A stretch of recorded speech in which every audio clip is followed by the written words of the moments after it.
स्वागत है आपका एक बार फिर से आपके अपने YouTube चैनल कंपटीशन प्रिपरेशन पे। दोस्तों इस वीडियो में हम बात करने वाले हैं CGL 2020 टीयर 1 के 13 अगस्त सेकेंड शिफ्ट मैथ्स के क्वेश्चंस के। ठीक है, इसमें हम सारे क्वेश्चंस करेंगे एक्सेप्ट DI के क्वेश्चंस, क्योंकि DI के क्वेश्चंस की अलग वीडियो आपको बना के मैं प्रोवाइड कर दूंगा, जिसमें सारे DI के क्वेश्चन जो CGL 2020 टीयर 1 में पूछे गए हैं वो सारे होंगे। और ऐसे DI की प्लेलिस्ट आप चेक कर सकते हो, उसमें प्रीवियस ईयर में जो भी CGL, CHSL, CGL main, CPO सब में पूछे गए DI के क्वेश्चंस आपको सिंगल वीडियो में मिल जाएंगे। ठीक है, तो चलो स्टार्ट करते हैं। पहले प्रश्न पे आते हैं। PDF आपको टेलीग्राम चैनल पे मिल जाएगा, लिंक डिस्क्रिप्शन में है टेलीग्राम चैनल की, आप जाके ज्वाइन कर लीजिएगा। चलो पहला प्रश्न देखते हैं। कहा क्या गया है, if 16x² + y² is equal to 48, xy is equal to 2। तो आपको बताना है x और y दोनों 0 से बड़े हैं, तो 64x³ + y³ की वैल्यू बतानी है। इसको करने के कई तरीके हैं, एक वैल्यू पुटिंग से भी कर सकते हैं, और जो सबसे बेसिक सा तरीका है मैं आपको वो बताता हूँ। देखो 64x³ लिखा हुआ है ना, और आपको क्या पता है +y³ लिखा हुआ है। 64x³ + y³ लिखा हुआ है। अब अगर आप बात करें 64x³ तो हम लिख सकते हैं ये 4x का होल क्यूब। हमें साफ साफ दिख रहा है कि ये 4x का होल क्यूब लिखा हुआ है और ये y का क्यूब लिखा हुआ है, राइट। यानी a³ + b³ और a³ + b³ कब निकल सकता है, अगर हमें a + b पता हो, यानी 4x + y पता हो। और एक मिनट देखो,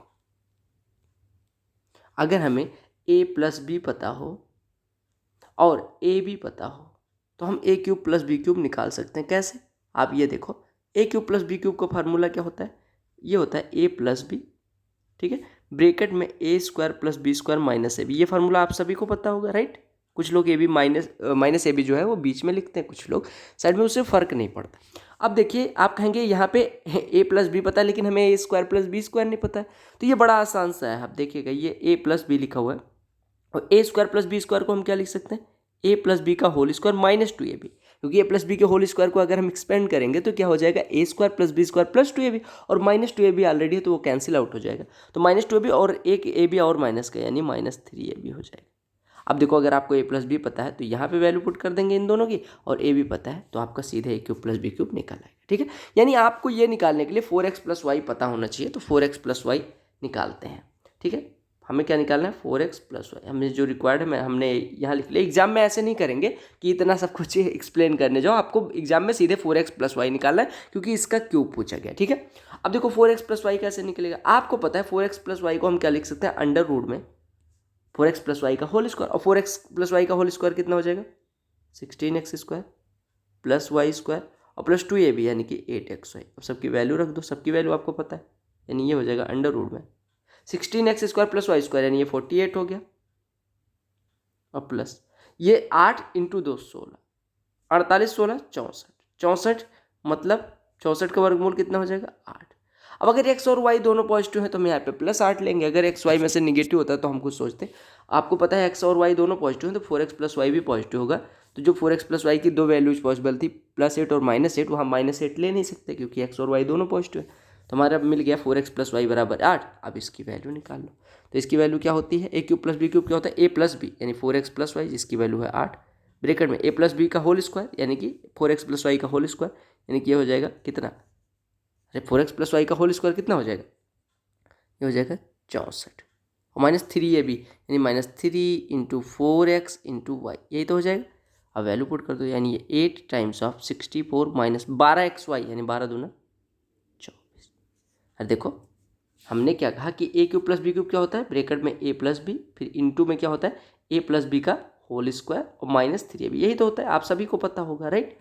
अब यहाँ पे 3a की वैल्यू है 4x, a की वैल्यू कितनी है 4x है, और b की वैल्यू कितनी है y। तो आप ये कंफ्यूज ना होइएगा कि यहाँ पे 3 और 4 कैसे आ गया। ठीक है, तो ये हो गया 8 × 64 - 24, यानी कि 40, यानी कि आपका 320 हो गया। अब मुझे नहीं लगता इससे बेसिक से आपको ये कोई समझा सकता है, या इसको समझाने की कोई और मेथड है, इस वजह से मैंने ऐसे समझाया। ठीक है, समझ आ गया। तो आपको ऐसे दिखे तो आपको सीधे पुट कर देना है, 64x³ + y³ की वैल्यू कैसे आएगी, आपको सीधे रख देना है, ये 4x + y का होल क्यूब है, यानी 4x + y आपका आया था 8 × 4x + y का होल स्क्वायर, यानी 64, -3 × 4x × y, यानी कि 12xy, यानी कि -12 × xy की वैल्यू है 2, तो ये हो जाएगा 12 दूना 24, 24 64 में से घटेगा 40, 40 8 320, आपका आंसर हो जाएगा, राइट।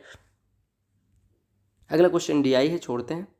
अगला क्वेश्चन आपका अलजेब्रा से कहा गया x minus one by x is equal to 5, तो आपको इसकी वैल्यू बतानी है। देखो अगर आपको x minus one by x दिया गया और इसकी वैल्यू पूछी गई तो आपको सीधे एक चीज़ पता होगा कि x power 6 minus 5x cube minus 1, ऐसा तो कोई फॉर्मूला है नहीं कि पावर 6 फिर 3, ऐसा है नहीं। तो आपको क्या काम करना है, x क्यूब से डिवाइड कर देना है आंसर और को। x क्यूब से डिवाइड करोगे तो यहाँ पे हमें मिल जाएगा x cube minus 5 minus 1 upon x cube, right. और नीचे क्या मिल जाएगा, नीचे मिल जाएगा एक्स क्यूब, ठीक है, plus 7 minus 1 upon x cube. अब आपको एक चीज़ दिख रहा होगा कि अगर हम x cube minus 1 upon x cube की वैल्यू निकाल लें तो इस एक्सप्रेशन जो भी निकाल है उसकी वैल्यू निकल आएगी। तो आपको पता है x minus one by x 5 है, तो x cube minus 1 upon x cube क्या होता है आपको पता है, ए माइनस वन बाई ए अगर एम हो तो ए क्यूब माइनस 1 अपॉन ए क्यूब कितना होता है, एम क्यूब प्लस 3m, यही होता है, आपको पता हो। अब यहाँ एम की वैल्यू कितनी है 5, 5 का क्यूब 125 और 15 140, यानी आपको वैल्यू मिल गई x cube minus 1 upon x cube की 140। तो ऊपर है x cube minus 1 upon x cube minus 5 यानी 140 माइनस 5 135, नीचे कितना है 140 प्लस 7 147। तो आप इसको किससे काट सकते हैं, 3 से, 3 से काटेंगे इधर 49 इधर 45, ठीक है। तो अगर आप घबरा के पढ़ेंगे तो क्वेश्चन नहीं होगा, अगर आपको इजीली क्वेश्चन समझ में आ रहा है तो आप करेंगे जरूर हो जाएगा, ठीक है। तो घबराना नहीं है पाकिस्तान प्राइम मिनिस्टर की तरह। तो x minus y is equal to 11 one upon x minus one upon y is equal to this one, तो आपको इसकी वैल्यू निकालनी है, ठीक है, बड़ा आसान सा है। देखो आपको यहाँ से x माइनस वाई की वैल्यू यहाँ पर रखनी है, कैसे, देखो यहाँ से हर बराबर करोगे तो आपका आ जाएगा y minus x upon x y, right. ये कितना हो जाएगा 11/24, राइट। अब x माइनस वाई 11 होता है, y माइनस एक्स माइनस 11, यानी ये कट के माइनस 1/24, यानी यहाँ से हमारा एक्स वाई बराबर आ जाएगा -24।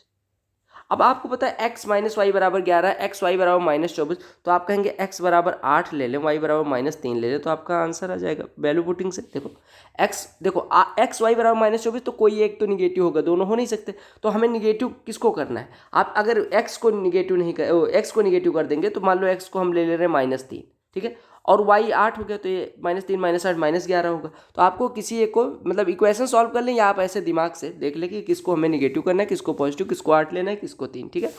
तो आपने ले लिया x बराबर 8 y बराबर 3, अब इस इक्वेशन को भी सेटिस्फाई कर रहा है, इस इक्वेशन को।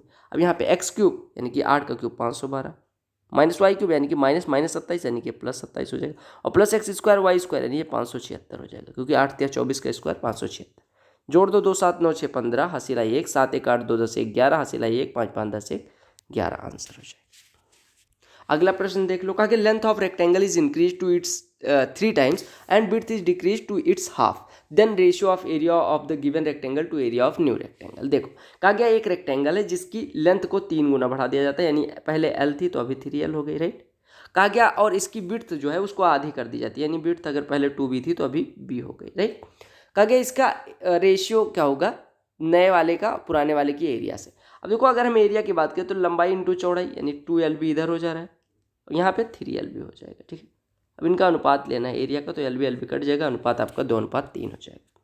लग ही नहीं रहा कि CGL का पेपर है। ट्रिगो का प्रश्न देखते ही आपके मन में क्या आता है, वैल्यू पुटिंग से करें, वैल्यू पुटिंग से भी कर सकते हो। यहाँ पे 0 90 नहीं लेना है, क्योंकि 0 90 के बीच में थीटा लाई करता है, तो आप चाहे 30 45 60 कुछ भी ले सकते हो। लेकिन मैं तो कहूँगा ऐसे करो, देखो 2 cos स्क्वायर थीटा बराबर 3 sin थीटा, राइट। तो आप एक काम करो 2/3 की वैल्यू निकालो, तो 2/3 एक साइड में ले लो, और ये क्या हो जाएगा sin थीटा बटे cos स्क्वायर थीटा। तो sin थीटा बटे cos स्क्वायर थीटा को हम इस प्रकार लिख सकते हैं, sin थीटा बटे cos theta into 1/cos theta, ऐसा लिख सकते हैं। आप कहेंगे बिल्कुल, तो ये हो गया sin theta upon cos theta हो गया tan थीटा और into sec theta, right, tan theta into sec theta. अब अगर मैं बात करूं कि थीटा बराबर 30 रख के देखो, थीटा बराबर 30 रखोगे तो tan थीटा 1/√3, sec थीटा 2/√3, गुणा होगा कितना हो जाएगा 2/3, तो यानी थीटा बराबर कितना आ गया 30। ऐसे भी देख सकते हैं, अदरवाइज वैल्यू पुट करके भी देख सकते थे, ठीक है। तो थीटा बराबर 30 अंश हो गया। अब थीटा बराबर 30 अंश रख दो, तो सेक 30 अंश का होल स्क्वायर, तो सेक 30 है 2/√3, इसका स्क्वायर हो जाएगा 4/3, माइनस tan स्क्वायर 30 अंश यानी कि tan 30 कितना होता है 1/√3, उसका स्क्वायर 1/3, ठीक है। और प्लस cos स्क्वायर थीटा √3/2 हो जाएगा, उसका स्क्वायर 3/4 हो जाएगा। तो आप देख पा रहे होंगे 4/3 में से 1/3 घटाएंगे तो 3/3 यानी 1, और 1 + 3/4 7/4 आंसर हो जाएगा, राइट। कहीं कोई दिक्कत होती है आप कमेंट सेक्शन में हमसे पूछ सकते हैं। अगर आपको कोई दिक्कत है टेलीग्राम ग्रुप में टेलीग्राम का डिस्क्रिप्टिव ग्रुप, बहुत सारे ग्रुप अपने हैं, तो वो चैनल पे जाके देख लीजिएगा, वहाँ पे ग्रुप भी मिल जाएंगे। देखो ज्योमेट्री का प्रश्न है, आसान सा प्रश्न, कहा गया in a circle with centre O, एक सर्किल है जिसका सेंटर ओ है। पहले तो सर्किल बनाते हैं जो सर्किल की तरह दिखे, एक सर्किल मैंने बना दिया जिसका सेंटर ओ है, ठीक है। कहा गया एडी डायमीटर है, कुछ ज़्यादा प्रोनाउंसिएशन में वो नहीं कर रहा हूँ, ए डी, ये डायमीटर है, ठीक है। और कहा गया ए सी एक जीवा है, ए सी इज ए कॉर्ड, ए सी एक जीवा है, ठीक है। कहा गया बी ए सी पे इस प्रकार से कि ओ बी बराबर 7, यहाँ पे बी कोई पॉइंट है, ये बी पॉइंट है जिससे ओ बी बराबर 7 हमें निकल के आ रहा है, ओ बी बराबर 7। कहा गया ओ बी ये 60 अंश है, ओ बी ये वाला कोण 60 अंश का है, ठीक है, मैं यहाँ लिख दे रहा हूँ 60 अंश, ठीक है। कहा गया डी ओ सी कौन सा कोण है, ये वाला कोण, ये वाला कोण डी ओ सी कितना है 60 अंश है, राइट। तो आपको क्या निकालना है, बीसी की लंबाई निकालनी है। अब देखो कोई टेंशन लेने की ज़रूरत नहीं है, आसानी से आप कर सकते हो। कैसे, देखो आप एक चीज़ बताओ मेरे को कि अगर जीवा डीसी में ड्रा कर दूं तो डीसी जीवा द्वारा केंद्र पे बना कोण कितने अंश का है, 60 अंश का। तो परिधि पे बना कोण कितने अंश का हो जाएगा, 30 अंश का, यानी कि ये 30 हो गया, ये 60 है, ये 30 है, तो ये कितना हो जाएगा 90, यानी ये 90 हो गया, ठीक है। अब देखो 1 मिनट, थोड़ा सा 90 वाले को ऐसे दिखाऊंगा, ये 90 है, राइट। अब देखो, अब आपको निकालना क्या है, बीसी, यानी कि आपको ट्रायंगल ओ बी सी में आना पड़ेगा अगर बीसी निकालना है। ओ बी सी कौन सा, ये वाला ट्रायंगल, ठीक है। आपको एक थ्योरम तो समझ आई कि जीवा डीसी द्वारा वृत्त के केंद्र पे बना कोण डी ओ सी जो होगा वो सी जीवा द्वारा वृत्त के परिधि पे बने कोण यानी डी ए सी का दुगने के बराबर होगा। यानी डी ओ सी अगर 2 डी ए सी के बराबर है तो डी ए सी हमारा 30 आ गया, राइट।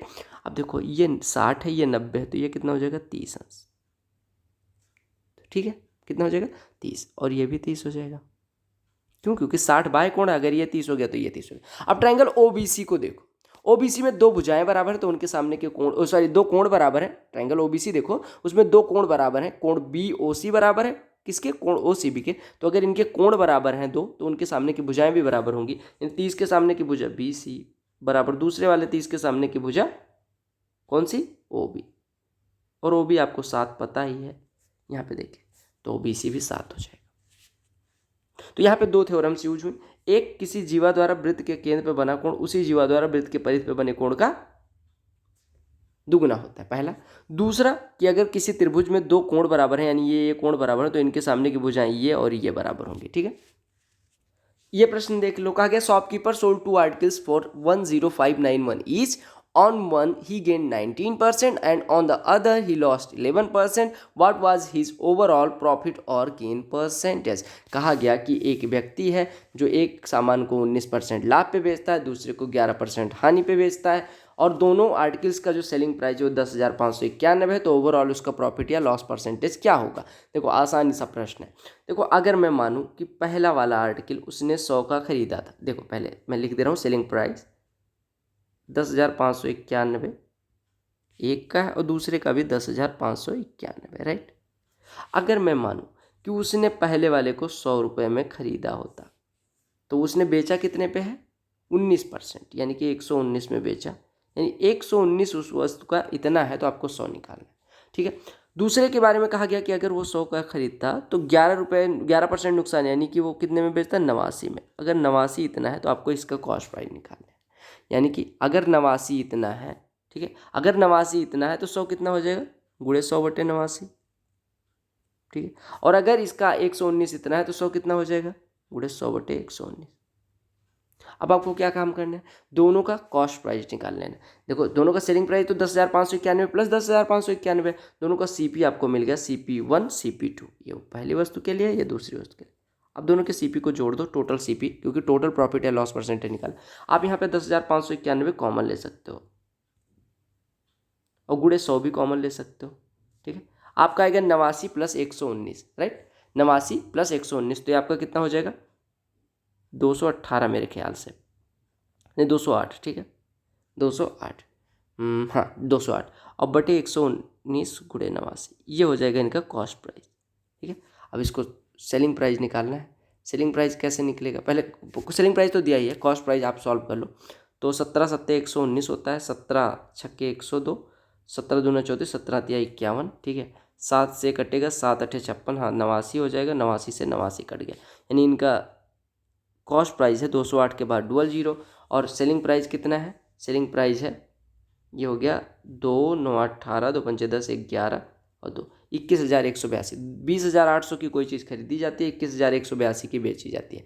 तो प्रॉफिट परसेंटेज कितना हो जाएगा, आप निकाल लीजिए यहाँ से प्रॉफिट परसेंटेज। ये हो जाएगा 82, ये हो जाएगा 382 रुपये का प्रॉफिट कितने पे, 20,800 पे। तो परसेंटेज में कितना हो जाएगा, 2 कट गया, 208 से काटेंगे तो ये आपका 1.8 के आसपास हो जाएगा। कैसे, देखो 208 दूना तो जाएगा नहीं क्योंकि 416 होना चाहिए, तो ये तो होगा नहीं, ये भी नहीं होगा, और 5 पे 2 से ज़्यादा हो ही नहीं सकता, तो 5 भी नहीं होगा, तो आपका यही हो जाएगा। ठीक है, तो ये बेसिक मेथड थी। अब आपको इसकी एक ट्रिक बता दे रहा हूँ। मान लो कि दो वस्तुओं का सेलिंग प्राइस सेम है, क्या है, सेलिंग प्राइस सेम, ठीक है, और आपको पहली वस्तु पे A% का प्रॉफिट हो रहा है, ठीक है, और दूसरी वस्तु पे B% का लॉस हो रहा है। ध्यान से समझिएगा, पहली वस्तु पे A% प्रॉफिट, दूसरी वस्तु पे B% लॉस। तो अगर आपसे पूछा जाए और A बड़ा हो B से, ठीक है, केस ध्यान रखिएगा, A बड़ा हो B से, यानी कि प्रॉफिट ज़्यादा हो रहा है, लॉस कम हो रहा है, आपको ध्यान रखना है। दो वस्तुओं का सेलिंग प्राइस सेम है, पहली पे A% प्रॉफिट, दूसरी पे B% लॉस, तो आपका जो ओवरऑल प्रॉफिट या लॉस परसेंटेज होगा वो कितना होगा, 100 टाइम्स ऑफ A और B का difference, 100 times of A minus B, ठीक है, 100 टाइम्स ऑफ A और B का डिफरेंस माइनस 2AB बटे माइनस 2AB बटे 200 प्लस A माइनस B। ये फार्मूला है। अब इस फार्मूले को रटना मेरे हिसाब से कठिन है, मतलब मुझे लगता है कि 100 टाइम्स ऑफ इन दोनों का difference minus 2AB upon 200 plus A minus B, लेकिन कुछ लोग ये ट्रिक ही याद रखते हैं, और ये ट्रिक मैंने जनरेट करी है, मतलब मैंने प्रूव भी करा है, करवाया भी है पिछले प्रॉफिट एंड लॉस के क्वेश्चंस में। अब अगर आपको ये याद रहती है तो आप सीधे ये क्वेश्चन 10 सेकंड में कर सकते हैं। 100 इंटू 19 माइनस 11 8 माइनस 2 गुड़े 19 गुड़े 11 38 गुड़े 11 11 88 और 11 33 418 और बटे 200 प्लस A माइनस B यानी कि 8, ये तो हो गया 208। अब ये कितना हो गया, 800 में से 418 घटेगा, कितना आएगा, 800 में से 418 यानी कि 382, ठीक है, बटे 208, बस खत्म हो गया, आपका आंसर आ गया। तो ये आप ऐसे भी निकाल सकते हैं, ठीक है। अब 2 से काट सकते हो, 91, ये आपका हो जाएगा 104, ये हो जाएगा 4 1 5, 104 से डिवाइड करोगे तो वही लगभग हो जाएगा, ठीक है। तो आपको ये फार्मूला याद रखना है।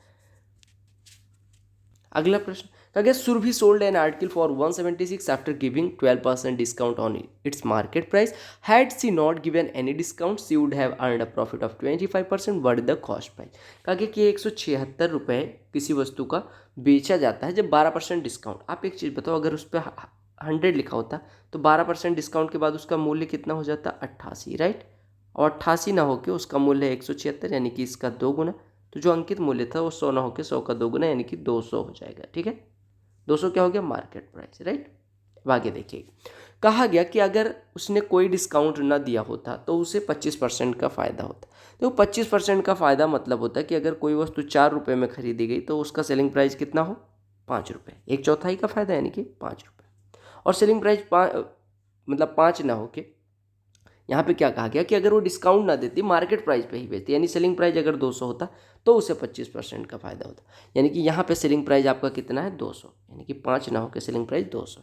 समझ रहे हो ना, मैंने कहा कि अगर 100 CP होता, मार्केट प्राइस होता, 12% का डिस्काउंट देते तो 88 का बिकता, लेकिन वो तो 88 का न बिक के 176 यानी इसके 2 गुने की बिक रही है, यानी कि मार्केट प्राइस इसका 2 गुना, 100 का 2 गुना हो जाएगा, जो हम 100 मान के चल रहे थे वो 200 है।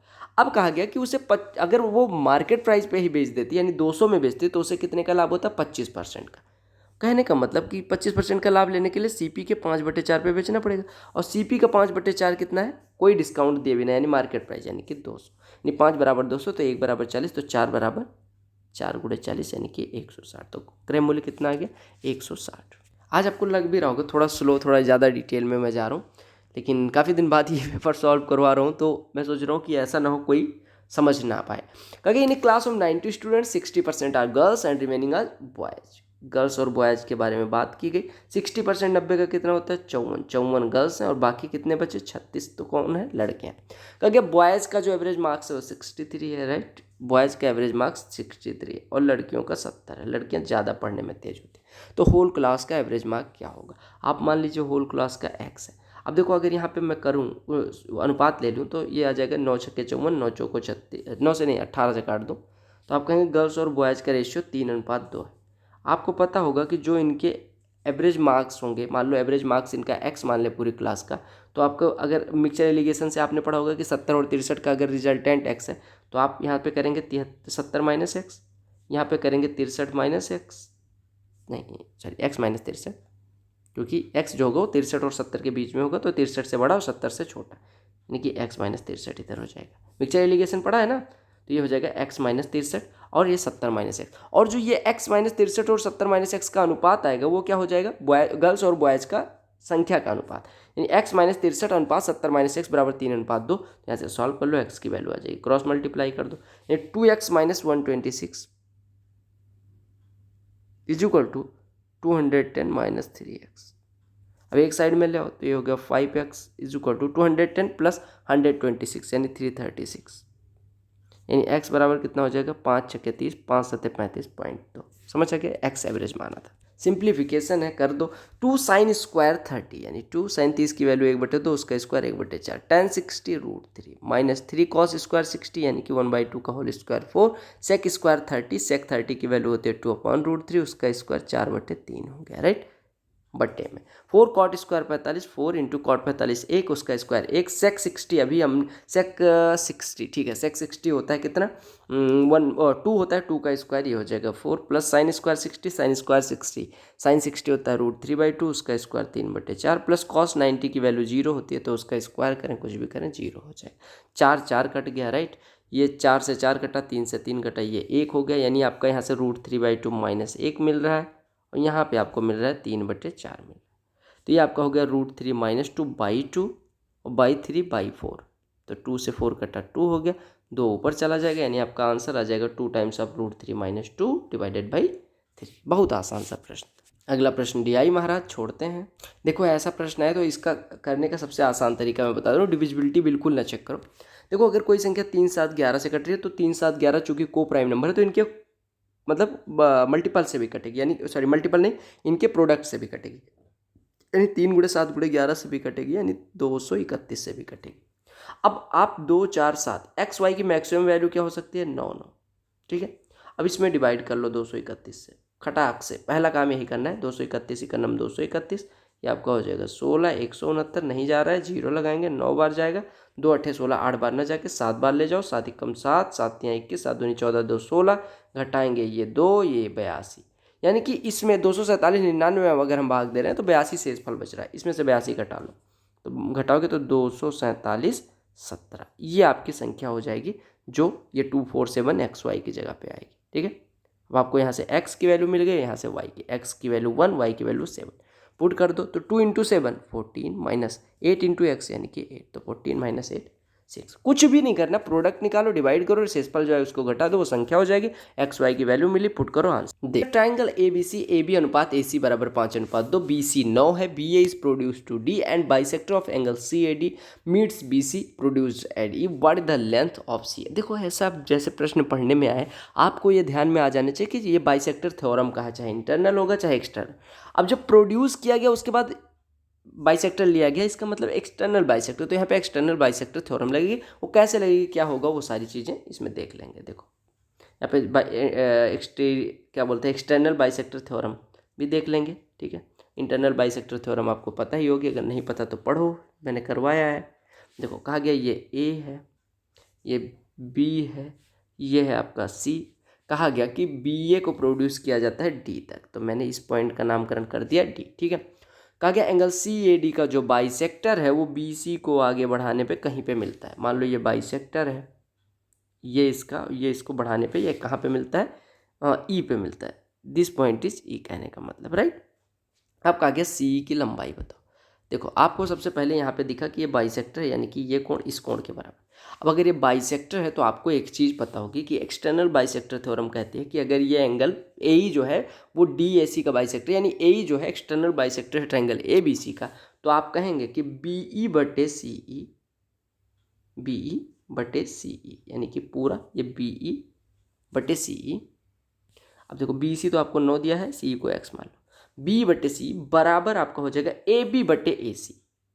क्या होता है AB/AC, एक्सटर्नल थ्योरम ये कहती है, जो एक्सटीरियर बाइसेक्टर कहें या एक्सटर्नल बाइसेक्टर कहें या बाह्य विभाजक, बाह्य समद्विभाजक थ्योरम कहें, तो वो कहती है कि BE बटे CE बराबर क्या होता है, AB बटे AC। अब BE की वैल्यू कितनी है मेरे भाई, B अगर BC 9 है, CE x है, तो ये हो जाएगा 9 + x, राइट, ये हो गया 9 + x डिवाइडेड बाई CE की लंबाई कितनी है x is equal to AB कितना है, AB और AC का अनुपात आपको 5:2 दिया गया, बस इसी को सॉल्व कर लेना। It means 18 + 2x is equal to 5x, यानी कि 2x को इधर ट्रांसफर, यानी 3x इज इक्वल टू 18, यानी x इज इक्वल टू 6, और x हमने माना किसको था, CE को, राइट। देख लो अगला प्रश्न क्या कहता है। अगला प्रश्न कहता है 8 sin 30 sin स्क्वायर फलाना डिमका, इसको सॉल्व करना है। बेसिकली सिंप्लीफिकेशन का प्रश्न है। 8 इंटू साइन 30, 8 इंटू साइन 30 की वैल्यू 1/2 इंटू साइन स्क्वायर 60 यानी √3/2 का होल स्क्वायर यानी 3/4 माइनस 4 sin 90 यानी 4 into 1 minus sec square 45, cos 45 होता है √2 1/√2, तो सेक 45 √2 उसका स्क्वायर 2 हो जाएगा divided by ten square 45 1 minus cot square 30, cot 30 होता है 1/√3 और √3 कॉट 30 होता है, तो उसका स्क्वायर 3 हो जाएगा, ठीक है। ये हो गया 8, ये हो गया 3 -4 -2 यानी कि -6 बटे 1 -3 -2, यानी आपका हो गया 3 - 6 -3 बटे -2, माइनस माइनस गायब, यानी आपका आंसर 3/2। तो वैल्यू याद होनी चाहिए। देख लो ये भी प्रश्न, क्योंकि त्रिभुज ABC में D और E दो बिंदु हैं AB और AC पे। जैसे AB और AC में क्या कॉमन है, A, तो आप A को ऊपर बना दो, बाकी नीचे। कोई ऐसा नियम नहीं है, लेकिन मेरे हिसाब से मैं हमेशा ऐसे बनाता हूँ, तो मैं यही सजेस्ट करता हूँ, ठीक है। कहा गया D इस पे कोई पॉइंट है, E इस पे कोई पॉइंट है, D इस पे कोई पॉइंट है, E इस पे, मिला के मैंने बना दिया। कहा गया ADE जो कोण है वो कोण B के बराबर है। कोण ADE जो है ये वाला कोण इस कोण के बराबर है, ठीक है। AD बराबर 7 दिया गया, BD बराबर आपका 5 दिया गया, BC बराबर 9 दिया गया। BC कौन सा, ये, तो आपको DE की लंबाई पूछी।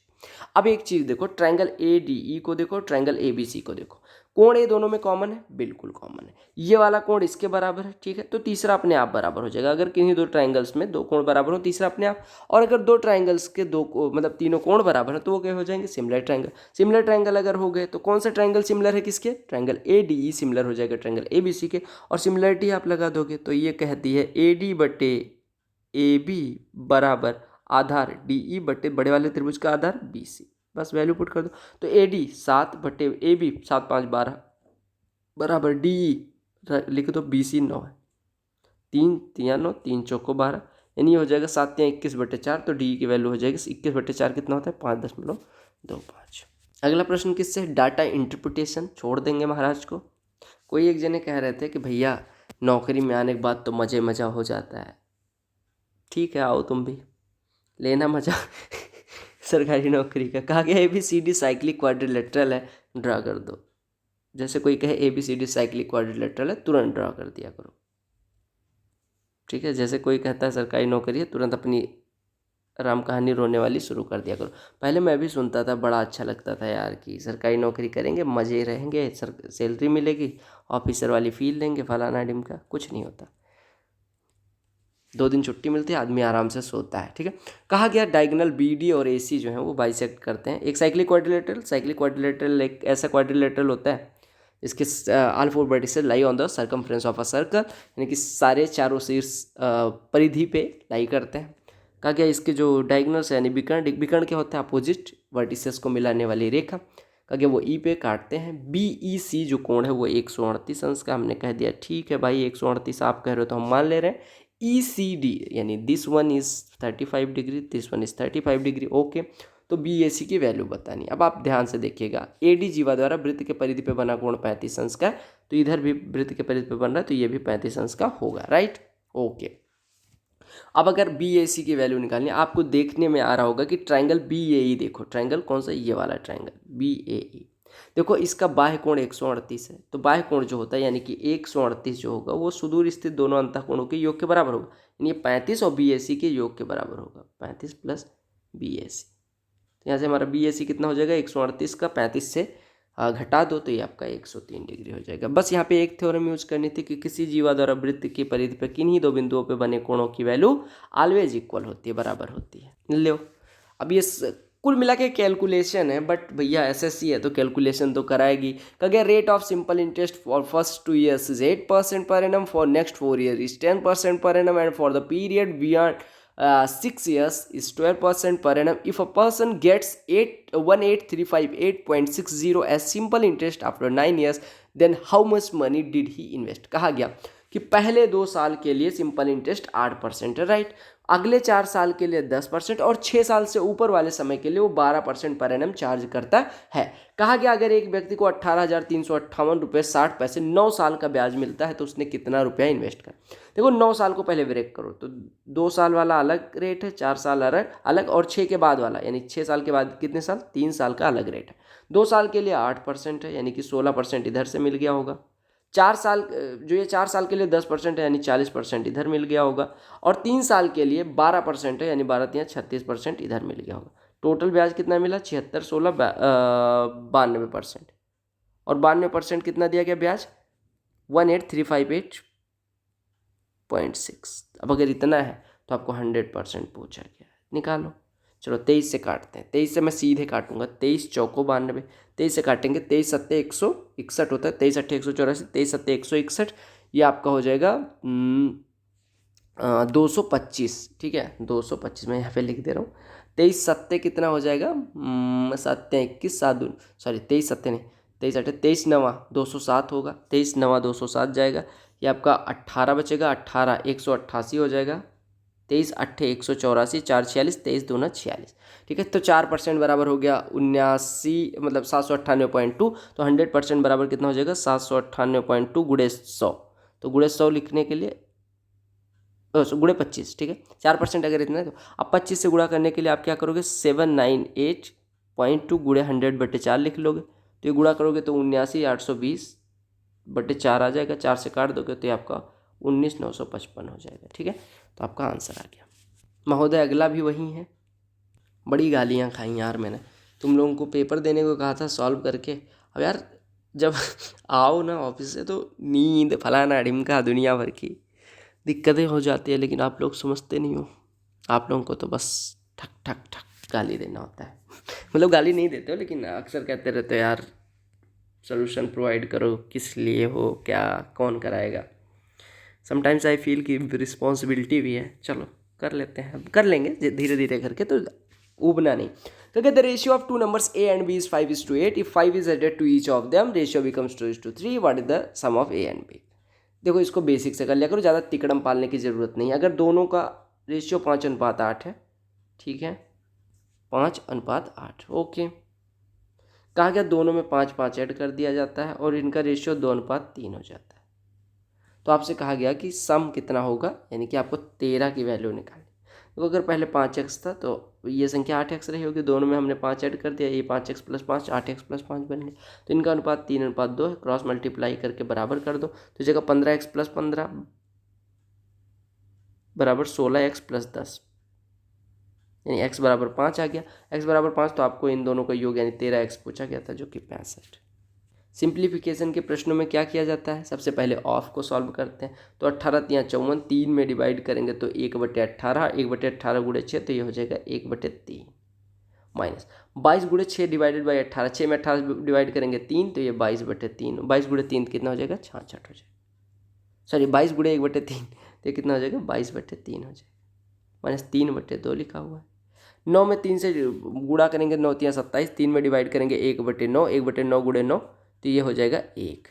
तो ये कहाँ तक हमने कर लिया है, +10 - 1 ऐसा कुछ, ठीक है ओके। तो ये आपका कितना हो गया 1/3 - 22/3, तो ये कितना हो जाएगा -21/3, यानी ये लिखा हुआ -7। तो ये हो गया 10 - 1 -7, यानी कि ये 2 हो गया और 2 में से 3/2 घटाना है तो ये 1/2 हो जाएगा, ठीक है। टाइम एंड वर्क का प्रश्न कहा गया 18 आदमी 8 घंटे करते हुए 3 यूनिट काम को 10 दिन में करते हैं, तो 25 आदमी 5 यूनिट पर कंप्लीट करने के लिए 6 घंटे अगर पर दिन काम करें तो कितने दिनों की आवश्यकता होगी। पहले देखिएगा M1 T1 H1 W1 सब क्या कितना कितना दिया गया है, और M2 D2 S2 W2 जो निकालना है वो ध्यान रखिए। आपको फार्मूला पता होगा M1 D1 H1 बटे W1 बराबर M2 D2 S2 बटे W2। सबकी वैल्यू लिखो धड़ाधड़। पहले आदमियों की संख्या कितनी थी 18, कितने दिन इन्होंने काम किया 10 दिन, कितने घंटे पर डे काम किया 8 घंटे, कितना यूनिट हुआ 3 यूनिट।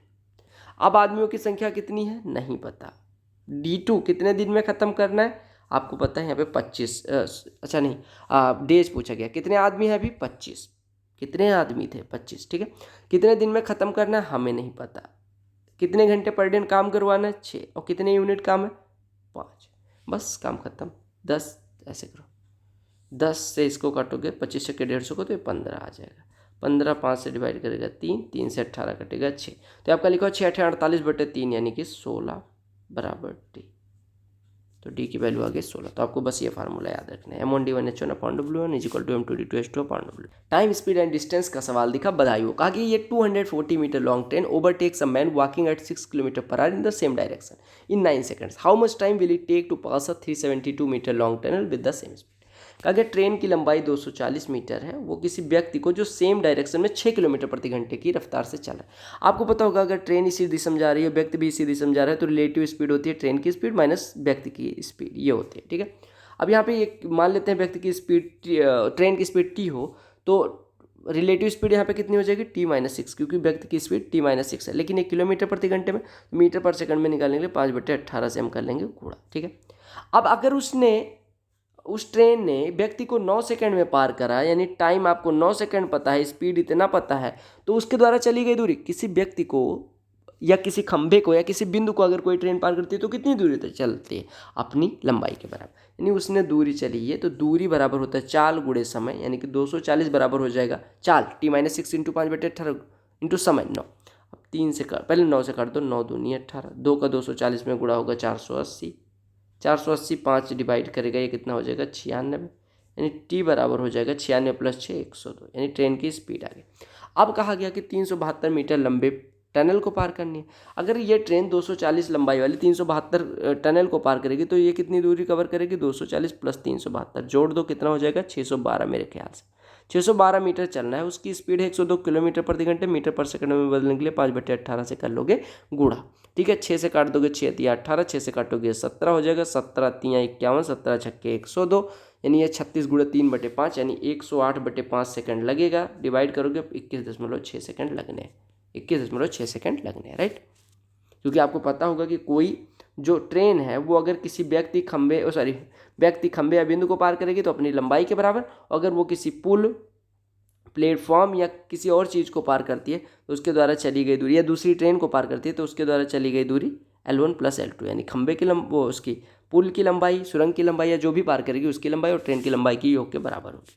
ठीक है, चलो ये भी देख लो। अगर Radha saves 25% of her income if her expenditure increases by 20%, income increases by 29, तो उसकी सेविंग कितने से बढ़ेगी। देखो आपको पहले एक चीज़ मैं बता दूं कि आपकी 100 रुपये पॉकेट में नहीं है मनी है, तो आप कोशिश करो कि सेविंग को फर्स्ट क्या बना दो, एक्सपेंडिचर, यानी कि saving is your first expenditure, तब आप बड़े आदमी बनोगे। सेविंग करने की आदत डालो हमेशा से, ठीक है। बाकी उड़ाने का काम हो जाएगा, खाते रहो, स्वस्थ रहो, बाकी पैसे फर्जी वेस्ट ना करो, क्योंकि ऐसा कई बार टाइम आता है जब पेरेंट्स को ज़रूरत पड़ जाती है, उनको उधार लेना पड़ता है एटसेट्रा, तो आपके पास अगर रहेगा तो थोड़ी हेल्प कर सकते हो अपने दोस्तों की, अपनी या किसी की भी, ठीक है, उधार नहीं मांगना पड़े। अगर Radha saves 25% of her income, ठीक है, मैं पहले इनकम लिखता हूँ, फिर एक्सपेंडिचर लिखता हूँ, फिर सेविंग लिखता हूँ, ठीक है। राधा ने 100 कमाया, 25% बचाती है, तो खर्चा कितना करती होगी 75, क्योंकि उसका खर्चा 20% बढ़ जाता है, 75 का 20% 15, यानी वो 90 हो गया। क्योंकि उसकी इनकम 100 से बढ़ के 29% बढ़ गई, यानी 129 होगी। तो अगर 129 वो कमाती है और 90 खर्च करती है तो बचाएगी कितनी, 39। 25 रुपये पहले बचाती थी, अब 39 बचाती है, 14 की बढ़ोतरी, 25 पे 14, 25 का 14 कितना % है, तो 25 × 4 कर लो, 14 × 4 कर लो, यानी 25 × 4, 25 का 14 कितना % है, तो आप हमेशा निकाला करो 100 पे उसकी वैल्यू कितनी होगी, तो 25 पे अगर 14 है तो 100 पे 56 हो जाएगा, तो 56% हो गया, ठीक है। अब एक चीज़ बतानी है, आई होप आपको सारी चीज़ें समझ में आ गई होंगी, ठीक है। वीडियो को कर लेना लाइक, टेलीग्राम से अगर नहीं जुड़े हो तो लिंक डिस्क्रिप्शन में मिल जाएगी, और अगर आपने अभी इंस्टाग्राम पे मुझे मैसेज नहीं करा, कोई डाउट है तो इंस्टाग्राम पे भी मैसेज कर सकते हो। बाकी मैं कोशिश करूँगा जल्द से जल्द ख़त्म करने की, अब थकान वाली वही बात रह जाती है ना, तो मैं कोशिश करूँगा आज 1-2 वीडियो और रिकॉर्ड कर लूँ ताकि